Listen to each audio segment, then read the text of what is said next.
Bom dia, hoje é 22 de março, eu sou Ana Carolina Zitlag e esse é o Ouvindo um Podcast da Bloomberg. Aqui eu te conto as principais notícias de negócios e de economia do Brasil e do mundo.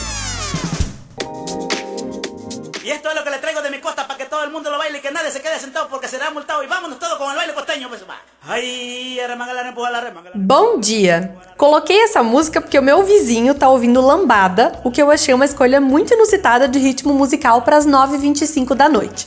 Segundo, para testar o volume, já que o meu bom amigo Vinícius mencionou aqui nos comentários que a música estava muito alta e que isso o atrapalhava a partir da velocidade 1.8. Eu fiquei um pouco preocupada com você, Vini, porque eu já acho que eu falo rápido. Me escutar acima de 1.8 deve ser uma experiência e tanto, já que a minha voz deve ficar parecida com o Alvin e os Esquilos. Para mais problemas de qualidade, vocês podem estar usando o saque aqui do podcast, que é a caixinha de perguntas, o mesmo local para mandar dúvidas, sugestões ou declarações pro seu crush de 2008 que vocês nunca tiveram coragem de falar. E o terceiro motivo é que hoje é a super quarta e uma das mais aguardadas, vou ser ousada, hein, da história. Sobe o tom.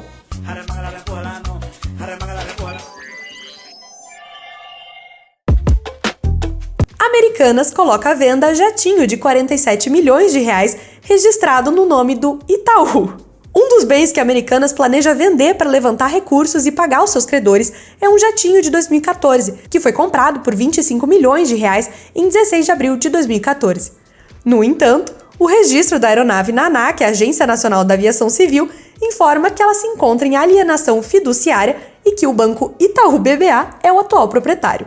A varejista confirmou a informação ao meu querido amigo Sérgio Ripardo, repórter da Bloomberg, e forneceu a previsão de quitar o financiamento no meio do ano. Uma pessoa familiarizada com o assunto, ouvida pelo Sergito em condição de anonimato, disse que o avião foi adquirido por meio de um financiamento de leasing, concedido pelo Itaú Americanas, e que o bem foi colocado como garantia do empréstimo.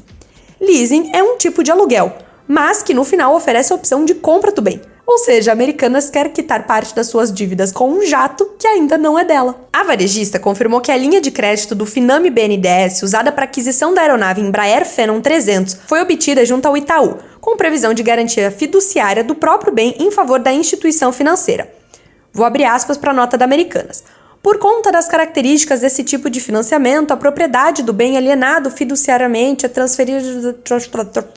Fecha aspas, muitas palavras difíceis, eu não sou advogada. Resumindo, é como se eu alugasse um apartamento do... Deixa eu procurar um nome aqui nos comentários. Jean Tonin.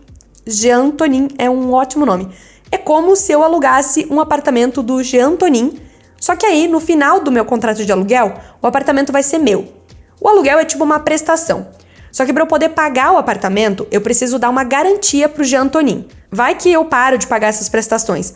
Aí eu dou o próprio apartamento do Jean como garantia. Ele vai ser meu um dia mesmo, né? Então eu posso usar como garantia. O apartamento sendo o avião aqui nesse caso, a Americanas está no meio do contrato de aluguel e ainda não botou as suas mãos nele. Quer dizer, botou, mas não pertence a ela, entendeu? Perceba que eu trato Americanas como se fosse uma pessoa, porque na verdade é assim mesmo que eu imagino todas as empresas listadas do Ibovespa. Um Embraer Phenom 300 de 2014, como é o da empresa, ou do Itaú nesse caso, tem 9 lugares e é de 2014. Esse modelo é cotado em 8,4 milhões de dólares, ou cerca de 44 milhões de reais, no site de venda de aviões usados Controller.com.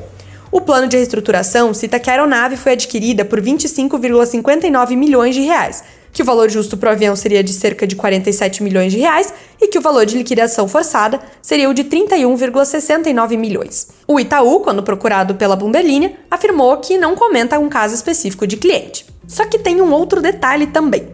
Segundo o Registro Aeronáutico Brasileiro, consultado pelo Sérgio, também aponta que a aeronave se encontra em uma situação irregular, sem autorização para voar. Segundo Americanas, isso se deve ao fato de o jato estar em manutenção técnica. E a empresa acrescentou que a aeronave se destinava ao uso de viagens executivas e visitas técnicas operacionais. Além do jatinho, a proposta para reestruturar a dívida da Americanas de 42,3 bilhões de reais inclui perdas para credores sem garantias, uma injeção de capital de 10 bilhões de reais e a venda de alguns ativos. Nessa brincadeira, a empresa planeja impor perdas de entre 60% e 80% aos credores financeiros, reduzindo seu endividamento a mercado pós-reestruturação para 4,9 bilhões de reais.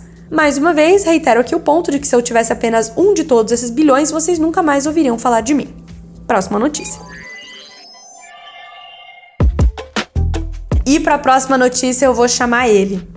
Gente, ele que é uma pessoa Pode entrar Lucas. Lucas não tá aqui, eu também não conheço o Lucas, mas ele perguntou lá na caixinha dos comentários se já há algum spoiler das mudanças fiscais no Brasil. Carinha feliz. Veja bem, Lucas, você deve saber que a expectativa pela divulgação do novo arcabouço fiscal tem sido uma das principais pautas para o mercado financeiro do Brasil dos últimos meses.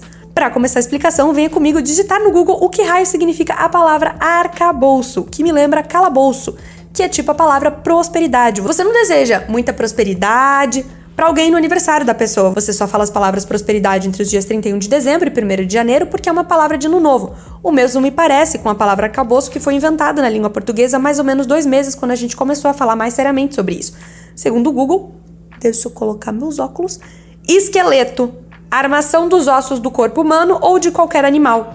Ossatura do tórax, arca do peito. Aí tu me quebra, Google. Qualquer estrutura que sustenta ou serve de base para algo. O que contém os direcionamentos iniciais. Muito bem, esqueleto fiscal. Lancei esse termo e me pareceu mais fácil de entender. Inclusive, o presidente Luiz Inácio Lula da Silva disse nesta terça-feira que o novo arcabouço/esqueleto fiscal vai ser divulgado apenas após a viagem dele à China, que começa nesse final de semana. O ministro da Fazenda, Fernando Haddad, vai fazer parte dessa comitiva.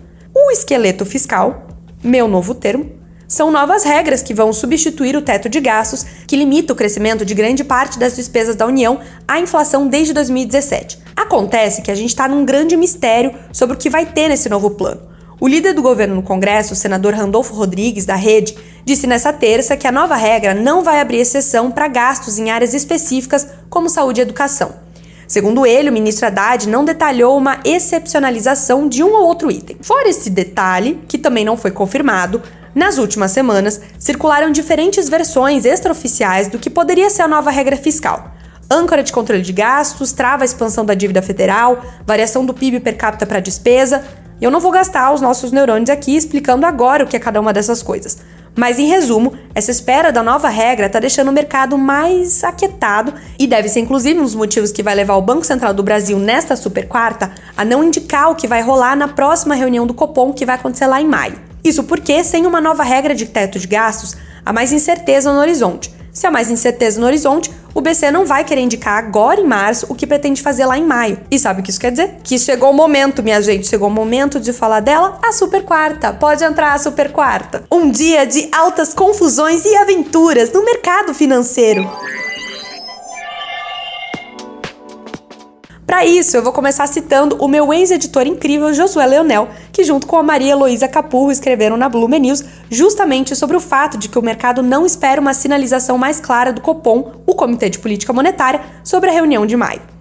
O Jô foi meu editor quando eu era estagiária e ele me ensinou tudo o que eu sei sobre o mercado, inclusive a usar músicas da Taylor Swift e futebol para falar sobre isso, só que eu só prestei atenção na parte da Taylor Swift. Para essa reportagem, ele e a Maria Heloísa conversaram com vários economistas e analistas, e apontaram que o Copom deve suavizar alguns pontos do seu comunicado diante da turbulência financeira global e dos receios internos com a economia. A indefinição sobre o novo arcabouço fiscal impede as chances de uma sinalização do corte da Selic para a reunião seguinte.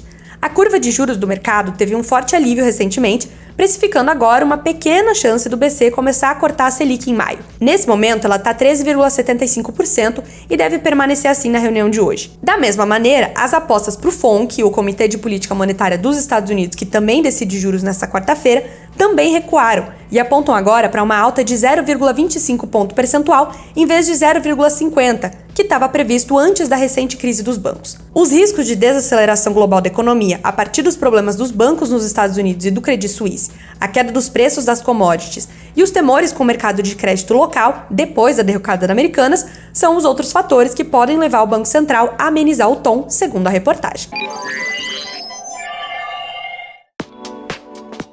Prestasse atenção nesse último motivo que eles citaram?